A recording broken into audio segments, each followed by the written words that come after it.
Welcome to Victorious Living.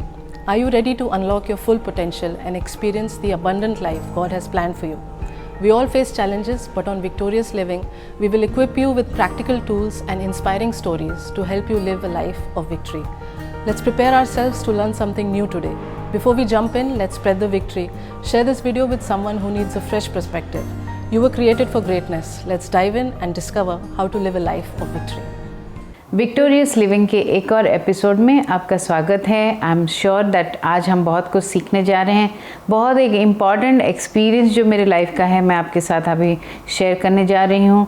और उससे पहले कि हम बाइबल स्टडी शुरू करें, प्रार्थना शुरू करें, हम परमेश्वर की आशीष को मांगेंगे इस प्रोग्राम के लिए और पवित्र आत्मा का वेलकम करेंगे। और हम धन्यवाद करेंगे कि आज हमें वो अटरेंस देंगे कि आपको मैं वो सब एक्सप्लेन कर सकूँ बहुत ईजी तरीके से जो परमेश्वर आपसे बात करना चाहता है, और आपको सुनने की एबिलिटी देंगे। पवित्र आत्मा आपको हृदय में कान देंगे, हृदय में आपको कन्विक्शन देंगे। अगर कुछ आप सुन रहे हैं परमेश्वर से, आप उसको ओबे कर पाएंगे। परमेश्वर पिता, हम धन्यवाद देते हैं, आपने फिर से एक बार हमें मौका दिया कि हम अपने दर्शकों तक, अपने भाई और बहनों के तक पहुंच सकें।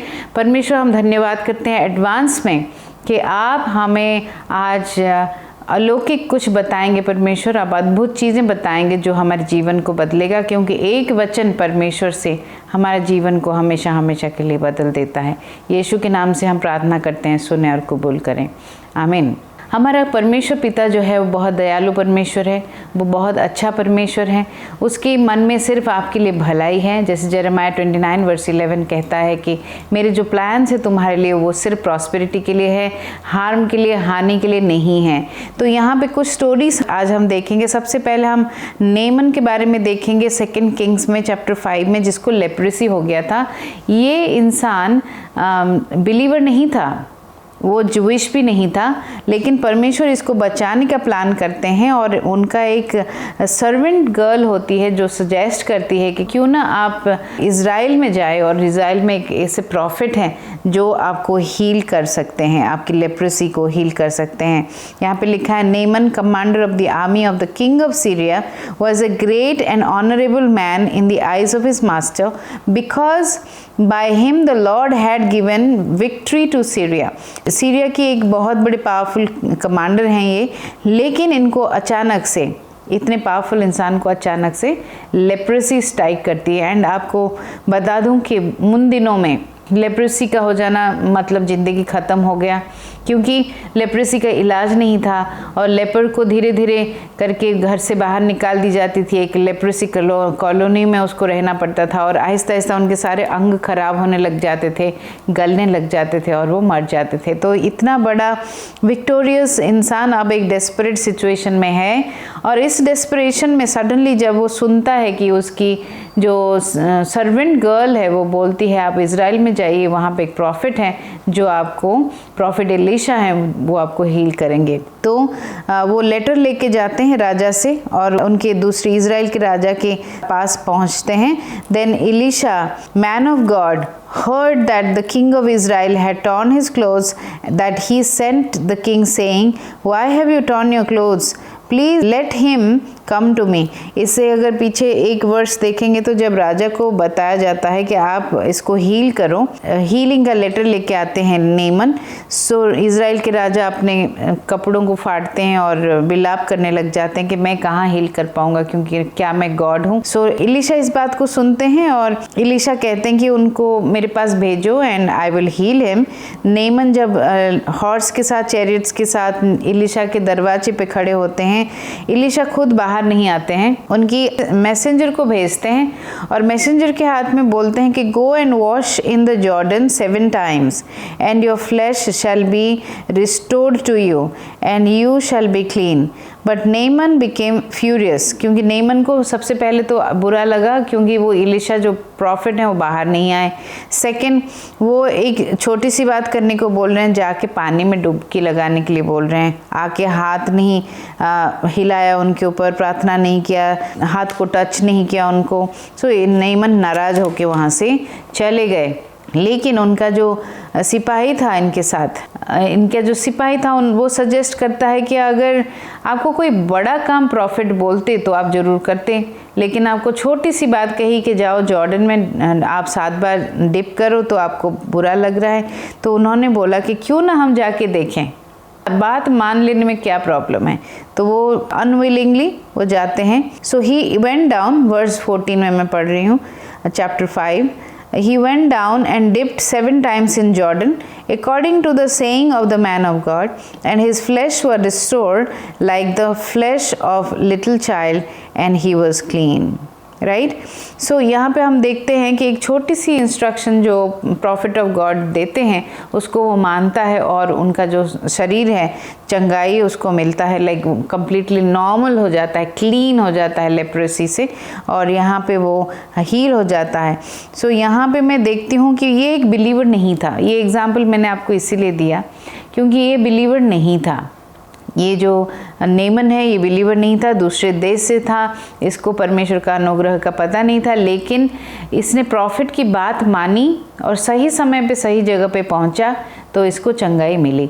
तो मैं आपको बताना चाहती हूँ कि ज़िंदगी में जो हमारे ब्रेक थ्रूज़ हैं, जो हमारी ज़िंदगी में जो चीज़ों का हम इंतज़ार कर रहे हैं, उनका होना हमारे लाइफ में एक बड़ा की है उसका होने का कि हम सही समय पे सही काम करें और जो प्रॉफिट ऑफ गॉड या परमेश्वर जो आपसे बोल रहा है उसको सही से पालन करें। ये मेरा आज का पहला एग्जाम्पल था। जो इंटरेस्टिंग बात मैं आपको बताना चाह रही थी आज वो है मेरा डेथ एक्सपीरियंस, जो 18 जून 2019 को मैं कुछ क्षणों के लिए मैं अपने शरीर से चली गई। मैं एक ऐसी जगह पे गई जहाँ पे बच्चे खेल रहे थे, उनको मैं देख नहीं पाई, लेकिन एक बच्चा उसमें से मेरी तरफ देखा और मुझे बोला, why are you here, your time hasn't come. So ये तुम यहाँ पे क्यों आए हो, तुम्हारा समय अभी नहीं पूरा हुआ है। तो उस दिन मैं अपने शरीर में वापस आई और पूरी रात जब मैं आईसीयू में अपने हार्ट मॉनिटर को देख रही थी, मैं समझना चाह रही थी कि आज अगर ये हार्ट मॉनिटर रुक जाता, आज अगर मेरा ये दिल रुक जाता, अगर मैं वापस अपने शरीर पे नहीं आती तो मैं इस दुनिया को क्या दे के जाती। परमेश्वर आपके लिए सब कुछ करना चाहता है, जो आपको भाता है, जो आपकी दिल की डिज़ायर है, लेकिन वो आप में इंटरेस्टेड है। वो आपकी भलाई में तो इंटरेस्टेड है ही, लेकिन वो आप में इंटरेस्टेड है। आपकी जो प्यार है, आपका जो समय है, आपकी जो फेलोशिप है, वो उसको परमेश्वर पसंद करता है। तो वो चाहता है कि सबसे पहले मिरेकल, साइंस, वंडर्स से पहले आप परमेश्वर के पास वापस आएँ ताकि वो आपको सब कुछ दे सके जो आपको चाहिए। पहली बात। दूसरी बात, यहाँ पे मैं देखती हूँ कि जब मैंने हार्ट मॉनिटर देखा और मैंने देखा कि अगर ये आज बंद हो जाता मैं दुनिया को क्या दे के जाती, तो मैंने अपने आप से बोला कि आज के बाद मैं एक दिन भी नष्ट नहीं करूँगी।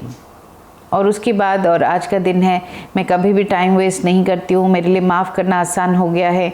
एक मैं समझ गई कि समय एक दिन ख़त्म हो जाएगा। समय जो है वो एक दिन ख़त्म हो जाएगा।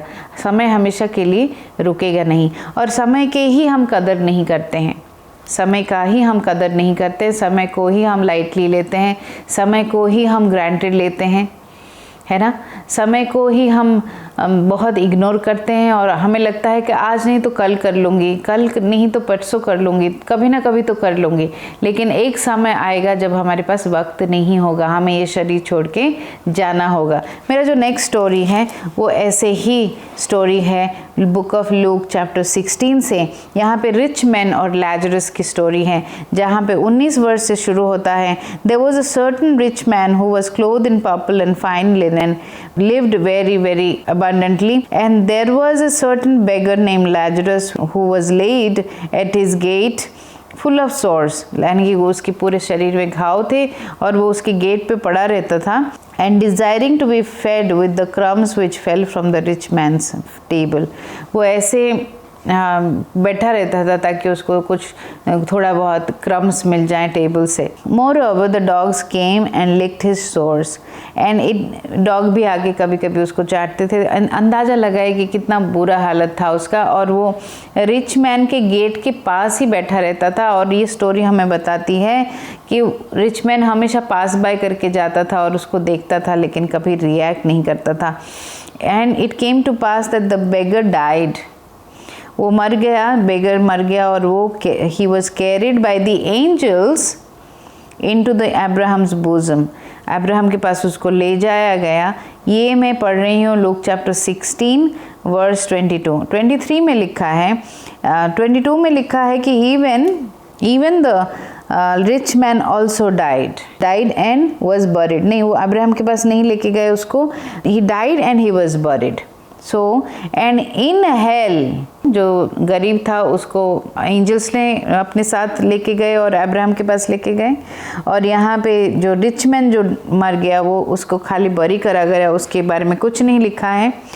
And in hell he lifted up his eyes. The rich man landed in hell, and in hell he lifted up his eyes, being in torment and seeing Abraham. जब अब्राहम को देखता है, वो बोलते हैं अब्राहम को, और वो लाजरस जो बेगर को वहाँ देख के वो कहते हैं, he cried unto Abraham and said, Father Abraham, have mercy on me and send Lazarus, that he may dip the tip of his finger in water and cool my tongue, for I am in torment in the flame. यहाँ पे मैं देख रही हूँ कि जब हम ये शरीर छोड़ के चले जाएंगे मेरे फ्रेंड, जब ये शरीर छोड़ के हम चले जाएंगे तो हम सारे इमोशंस हमें याद रहेगा, लोगों का नाम और उनका चेहरा हमें याद रहेगा, हमें ज़िंदगी में जो हमने किया और नहीं किया सब कुछ याद रहेगा। तो यहाँ पे हम देखते हैं कि वो टॉर्मेंट में है, यानी कि हेल में टॉर्मेंट है। हेल एक ऐसा प्लेस है जहाँ पे टॉर्मेंट है। Father Abraham said, son, remember that you lived lifetime, received a lot of, in your lifetime you lived a very nice life and received lot of good things. Likewise Lazarus, evil things उसको मिला जिंदगी में, but now he is comforted and you are tormented. यानी कि जो जीवन हम इस धरती पे जिएंगे, जैसे मैंने आपको बताया कि वहाँ हार्ट मॉनिटर को देखते हुए मैं सोचने लगी कि आखिर मैंने इस ज़िंदगी में क्या किया, क्या मैं दे के जाऊँगी और क्या अपने साथ लेके जाऊँगी। मैंने रियलाइज़ किया कि अपने साथ हम कुछ लेके नहीं जाते हैं और हमें दुनिया को कुछ दे के जाना चाहिए। Thank you for joining us today, and I hope you were blessed by this message.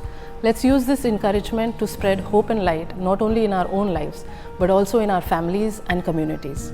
If this message resonated with you, leave a comment and let us know how God is working in your lives. Stay victorious and be blessed.